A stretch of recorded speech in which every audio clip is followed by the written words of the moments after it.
Timnas Indonesia U17 ikut turnamen bergengsi di Spanyol. Media Belanda tiba-tiba bocorkan Jairo Ridwal sudah urus naturalisasi. Mauro Zilstra akhirnya tegaskan akan datang ke Indonesia. Klub baru Tom Haye akhirnya terungkap. Mesilgers dan Eliano dipastikan debut lawan Bahrain. Simak informasi selengkapnya sebagai berikut.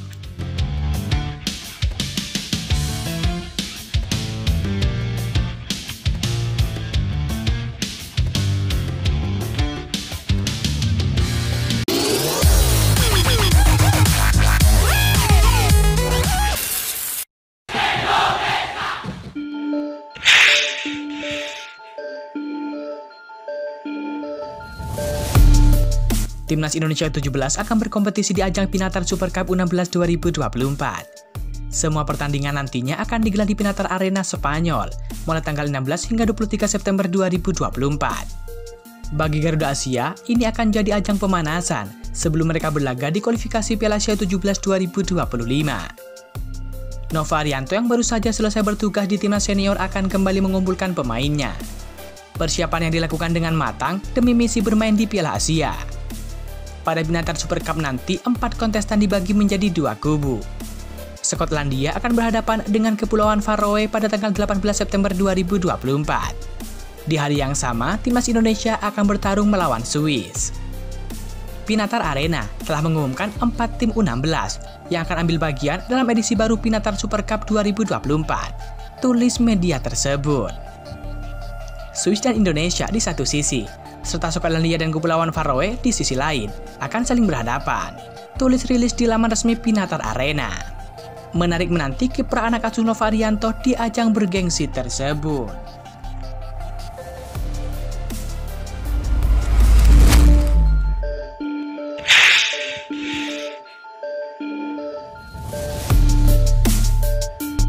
Klub Liga Belanda yakni Almere City resmi memboyong Tom Haye. Gelandang timnas Indonesia itu dikontrak dengan durasi 1 musim ke depan. John Hasmal selaku Direktur Teknik Almere mengaku senang dengan kehadiran Tom Haye. Dia mengakui pemain 29 tahun tersebut memiliki banyak pengalaman dan pemain yang selama ini mereka cari. Almere City memperkuat tim setelah bursa transfer ditutup. Gelandang berpengalaman Tom Haye datang dengan status bebas transfer dan tanda tangan kontrak hingga musim panas tahun depan. Tulis situs resmi Almere.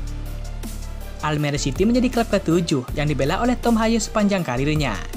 Gelandang timnas Indonesia ini sebelumnya pernah bermain untuk AZ Alkmaar, Willem II, Lece, ADO Den Haag, NAC Breda, dan Heerenveen.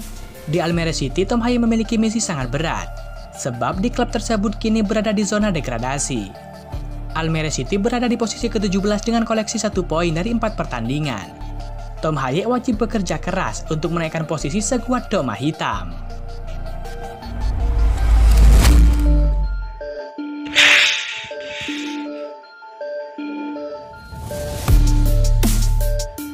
Media asal Belanda yakni Voetbal Primer membocorkan gelandang Royal Antwerp yakni Jairo Ridwal dalam proses naturalisasi menjadi warga negara Indonesia. Hal itu diungkap salah satu host di podcast garapan Voetbal Primer. Dalam podcast tersebut, mereka sedang mewawancari calon penyerang timnas Indonesia yakni Mauro Zilstra. Sang host pun berkata bahwa bukan hanya Mauro Zilstra yang dalam proses naturalisasi menjadi WNI, tapi juga ada Jairo Ridwal. Dan ini cukup spesial, karena ada beberapa pemain lagi yang bisa bergabung dengan timnas Indonesia selain Mauro Zilstra. Saya tahu Ridwal salah satunya dan sedang dalam proses. Mereka PSSI sedang mengusahakannya dan dia semakin positif menjadi WNI dan saya pikir itu akan terjadi, kata host Voetbal Primer. Jika Jairo Ridwal benar didatangkan oleh PSSI, tentunya kabar baik bagi pecinta timnas Indonesia. Dalam pola 3-4-3 racikan Sintayong, Jairo Ridwal dapat membantu kinerja Tom Haye secara maksimal di lini sentral. Ketika Tom Haye difokuskan mengalirkan bola ke depan, Jairo Ridwal dapat memainkan peran kotornya sebagai tukang jegal. Secara pengalaman, pemain 27 tahun tersebut tak perlu diragukan. Ia sempat membantu Ajax Amsterdam, juara Liga Belanda 2013-2014. Jairo Ridwal juga sempat 7 tahun berkarir di Premier League bersama dengan Crystal Palace. Jika dibutuhkan, Jairo Ridwal juga dapat diandalkan sebagai gelandang. Satu lagi, Jairo Ridwal juga sudah melempar kode di akun Instagramnya yang @jairoridwal. Ia memberikan kode dengan menaruh bendera Indonesia di bio Instagramnya. Karena itu menarik menanti gebrakan PSSI selanjutnya.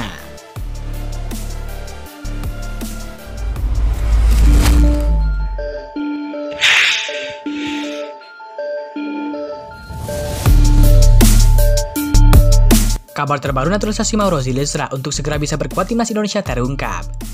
Sang pemain mengatakan proses naturalisasi dirinya sudah masuk tahap pengurus dokumen persyaratan. Seperti diketahui, Mauro Zylstra beberapa waktu lalu sudah mengonfirmasi tertarik membela timnas Indonesia. Mauro cocok dengan kebutuhan pelatih timnas Indonesia yakni Sintayong yang sedang mencari striker. Mauro belum berfoto ataupun bersalaman dengan Ketum PSSI Erick Thohir sebagai sinyal kuat untuk dinaturalisasi. Namun Mauro mengatakan proses naturalisasi dirinya sudah masuk tahap lebih lanjut. Ya, saya sedang menjalani proses naturalisasi. Itu istilah yang mereka gunakan, kata Mauro Zylstra. Paspor saya sedang diurus, mereka sedang mengecek dokumen, dan jika semuanya sudah selesai, saya akan terbang ke Indonesia, sambung Mauro Zylstra. Mauro Zylstra merupakan pemain kelahiran Zaandam, Belanda, yang memiliki darah keturunan Indonesia dari sang nenek dari pihak ayahnya. Pemain berusia 20 tahun tersebut diketahui mempunyai nenek yang merupakan orang Bandung. Mauro Zylstra mengaku tidak sabar untuk segera membela timnas Indonesia karena melihat antusiasme supporter. Mauro mengatakan bermain untuk skuad Garuda merupakan mimpi masa kecilnya. Ya, itu mimpi saya, bermain untuk timnas Indonesia. Saya melihat banyak hal positif. Stadion yang diisi oleh 70.000 orang, itu seperti mimpi anak kecil yang akan terwujud, ucap Mauro Zylstra. Sementara itu, saat ini PSSI diketahui sedang mengurus proses naturalisasi Michel Gertz dan juga Eleno Renders. Dua pemain itu berpeluang gabung dengan timnas Indonesia di FIFA Match di Oktober 2024 mendatang. Menarik menantikan skuad Garuda usai kedatangan sederet amunisi tambahan. Akankah timnas Indonesia bisa mendulang hasil lebih manis demi menjaga asa lolos ke Piala Dunia 2026?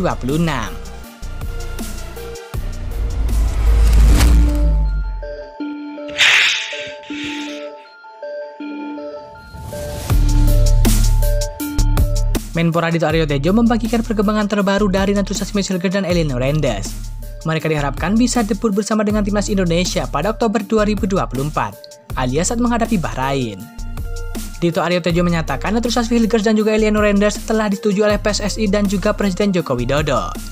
Prosesnya sebentar lagi akan masuk ke DPR.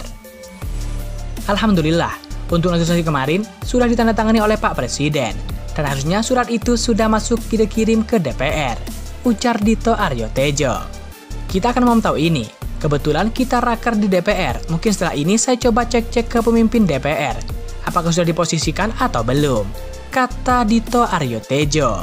Dito menargetkan naturalisasi Gertz dan juga Eleno Renders dapat selesai pada Oktober 2024. Dengan begitu, keduanya bisa membela timnas Indonesia melawan Bahrain dan juga Cina di putaran ketiga kualifikasi Piala Dunia 2026 zona Asia.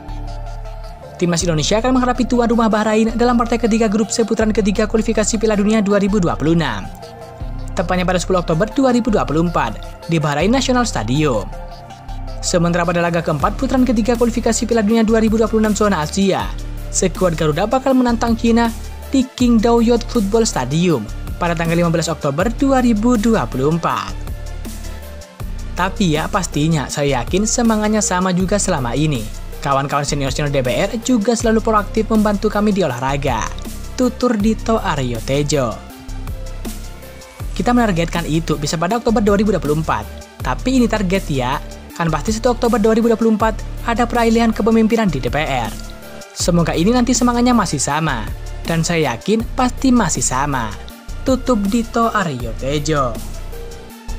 Mari kita doakan semoga Michel Gertz dan juga Eleno Renders bisa segera membela timnas Indonesia, terutama saat menghadapi kualifikasi Piala Dunia 2026 zona Asia, yang mana nanti timnas Indonesia bakal menghadapi tuan rumah Bahrain, dan juga bakal meladeni kekuatan dari timnas Cina. Kemenangan menjadi harga mati bagi pasukan Sintayong. Michel Gertz dan kolega harus mampu meraih 3 poin di dua laga tersebut. Kehadiran Michel Gertz dan juga Eleno Renders sangat dibutuhkan oleh Sintayong, mengingat timnas Indonesia bakal menghadapi tim kuat ke depan. Salah satunya adalah Jepang dan juga beberapa tim kuat lainnya.